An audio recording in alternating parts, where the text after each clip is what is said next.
La dernière fois avec Célia, on avait abordé la question de la dépression, qui est devenue un vrai problème dans notre société.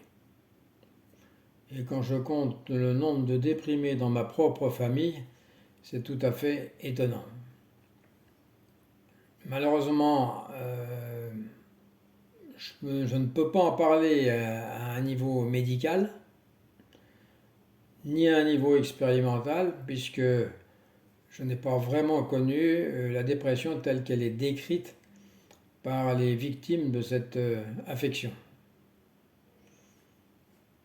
Elle est souvent décrite comme une chape de plomb, une, une forme de brume épaisse qui enveloppe l'esprit et le cœur, une perte d'intérêt pour le monde, avec des manifestations physiques comme mal de tête, etc. Et évidemment, on voudrait la fuir. C'est la première réaction des gens. On voudrait la fuir.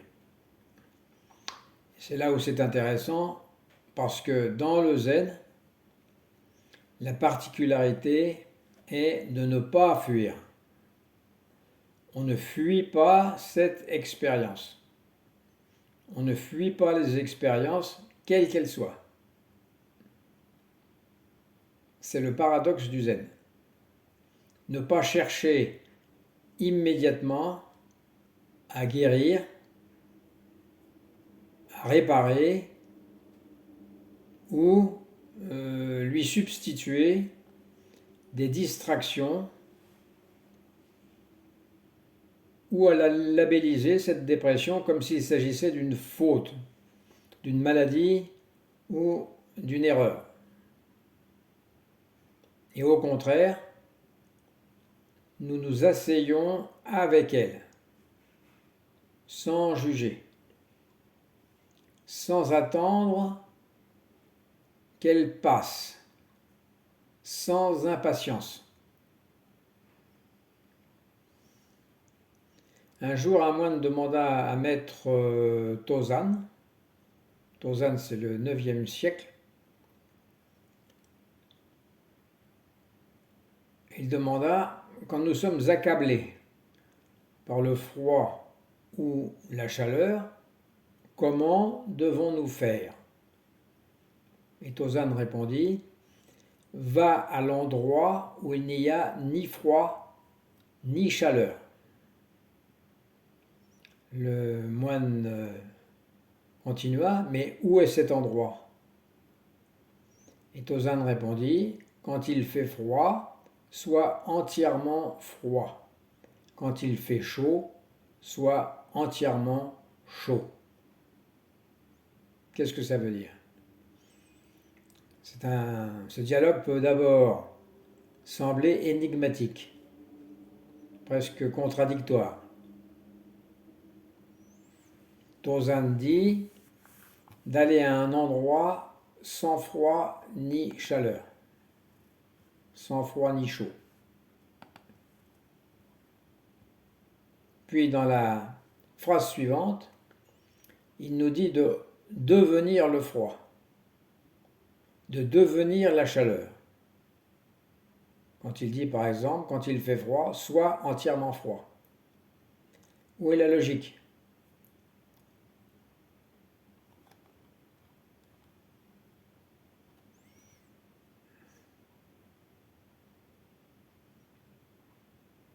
L'endroit dont il parle, ce n'est pas un lieu géographique, ni un état mental. C'est l'instant pleinement vécu, dépourvu de résistance. L'endroit où il n'y a ni froid ni chaleur, l'endroit où il n'y a plus de séparation entre soi et ce qui est, entre soi, entre guillemets, et les choses telles qu'elles sont. Là où il n'y a plus de moi qui souffre du froid ou de moi qui me plaint de la chaleur. Il reste à ce moment-là le froid pur, la chaleur pure, sans commentaire.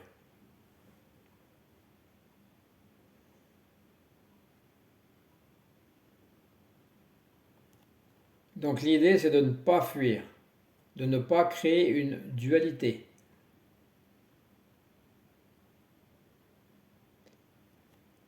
Et sans dualité, on entre dans le froid et on devient le froid. De même, quand il fait chaud, on devient la chaleur.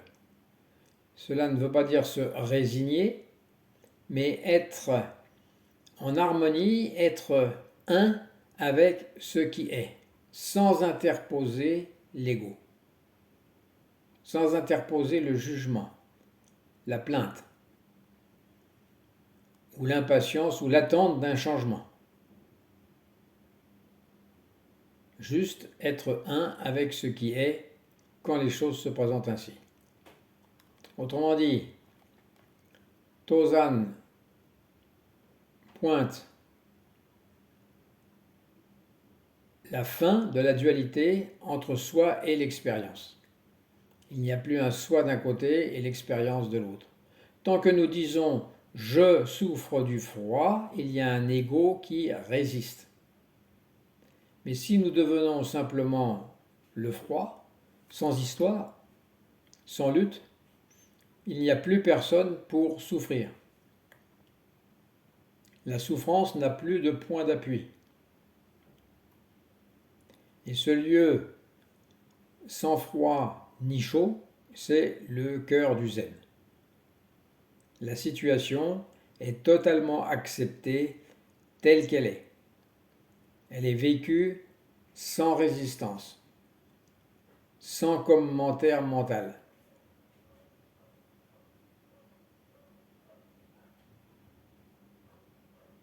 Ce n'est pas une leçon sur le climat, c'est une leçon sur la liberté intérieure. Et on peut l'appliquer à toute autre situation. Quand nous cessons de fuir ce qui est, alors le froid n'est plus un problème. Le chaud n'est plus un problème. Il n'y a que ce qui est et personne pour s'y opposer.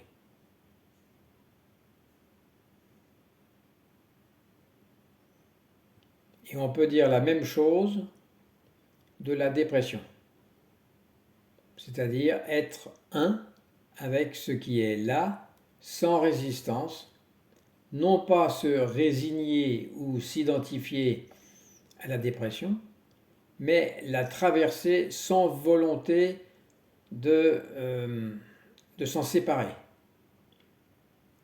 sans la fuir.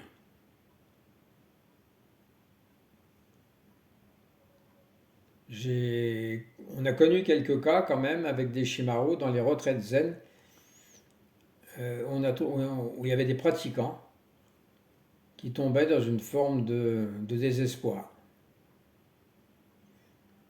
Le silence, l'immobilité, surtout l'absence de distraction, font remonter à la surface ce qui jusque-là était maintenu sous contrôle.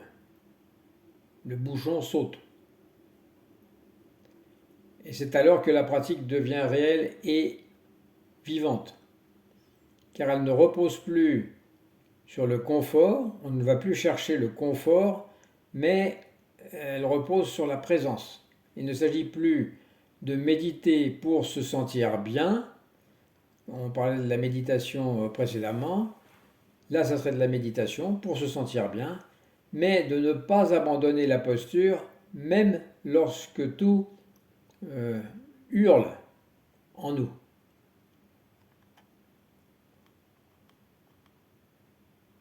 Un jour, un disciple pose cette question à son maître. Le chien a-t-il la nature de Bouddha? Et le maître répond, Mu. Le mu de Mushin. La négation. Ou alors il y a un autre dialogue. Je suis perdu dans la tristesse je ne vois aucun sens dans la vie, je n'ai plus de goût à rien. Le maître demanda, as-tu pris ton petit déjeuner? Le disciple répondit, oui, maître. Et le maître répondit, alors va laver ton bol. Stupéfaction du disciple. Étonnement. Il ne s'attendait à tout, mais pas à ça.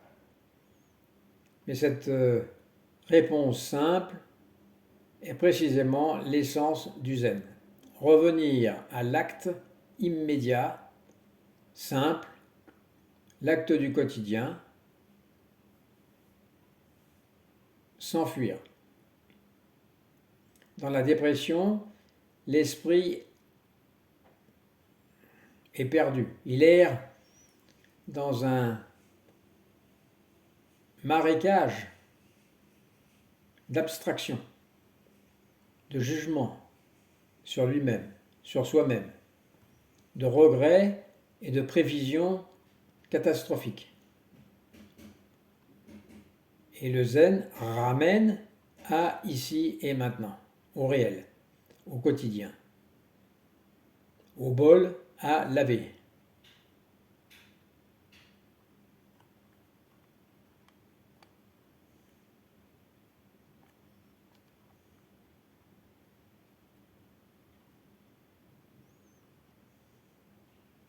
Dans la dépression, on se sent souvent, paraît-il, seul.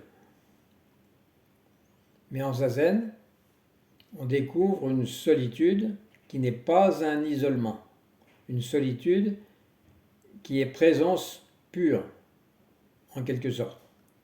Je n'aime pas trop le mot présence.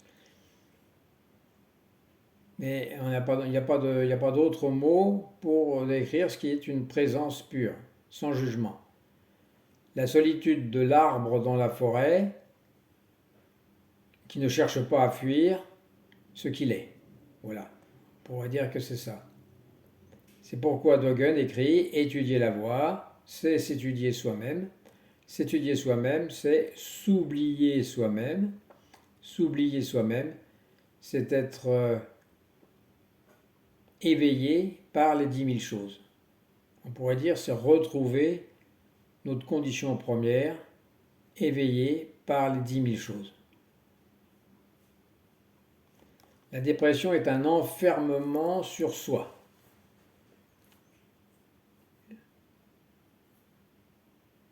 Sur l'ego. Et l'ego, dans son attitude de repli, devient un tyran, invisible. Donc le zazen n'est pas un remède au sens médical du terme, il est un antidote à l'illusion de la séparation. Notre problème, notre vrai problème, c'est cette illusion de séparation par rapport à notre nature de Bouddha fondamentale. Mais là, quand on est éveillé par les 10 000 choses, on est accompagné des 10 000 choses. On n'est plus seul. L'univers entier nous accompagne. On ne pourrait pas être plus entouré ou plus aimé. On ne pourrait pas être entouré par plus de gens, puisque c'est l'univers entier. Et alors survient la paix au milieu de la douleur, dans cette confiance.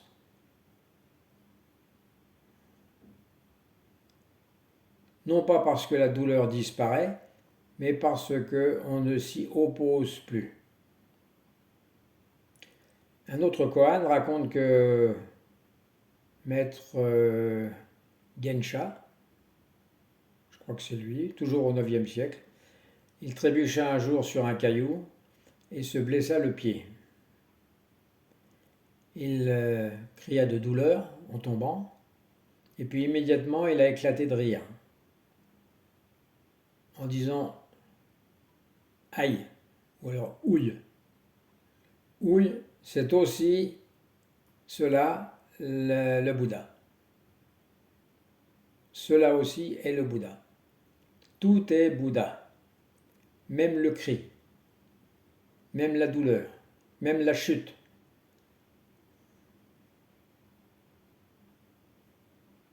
Même ce cœur serré qui nous étreint. Ce qui ne veut pas dire pour autant qu'on glorifie la souffrance. Le zen n'est pas masochiste. Il est compatissant, mais je parle là de la vraie compassion, dans la mesure où il indique le seul vrai chemin hors de la souffrance.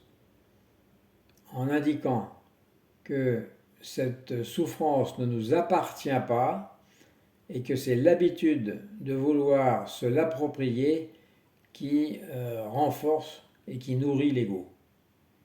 Sans ego, pas de souffrance. Juste dépression. Juste chaud ou juste froid.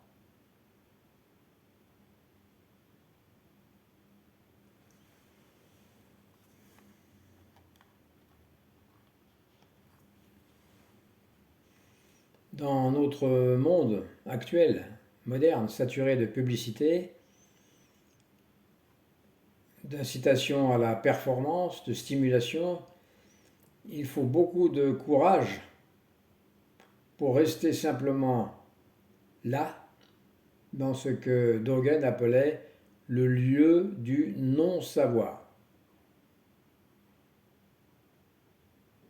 Le lieu du non-savoir, c'est la nature de Bouddha.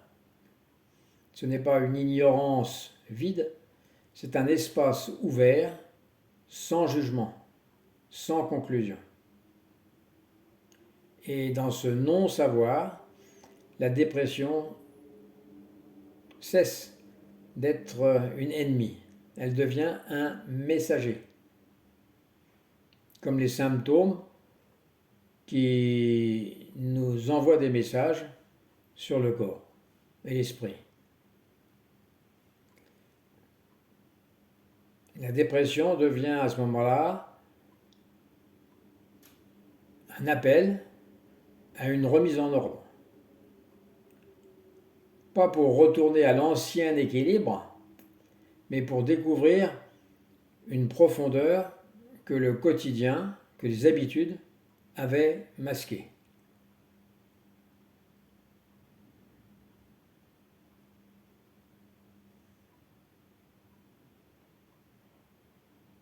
Même si ça ne vient pas comme une grande révélation, même si les choses surviennent subrepticement, là où on ne les attendait pas, et bien souvent, la plupart du temps, c'est un message, une voix en quelque sorte. Il y a un proverbe zen qui dit ceci: à force de marcher dans le brouillard, on finit par être mouillé. De même, à force de rester assis dans le silence, la lumière finit par nous toucher, à condition de ne pas aller la chercher. La solution à la dépression ne vient pas de la refuser, ce qui ne fera que la renforcer, mais de ne pas s'opposer à elle, pas plus que le chaud et le froid.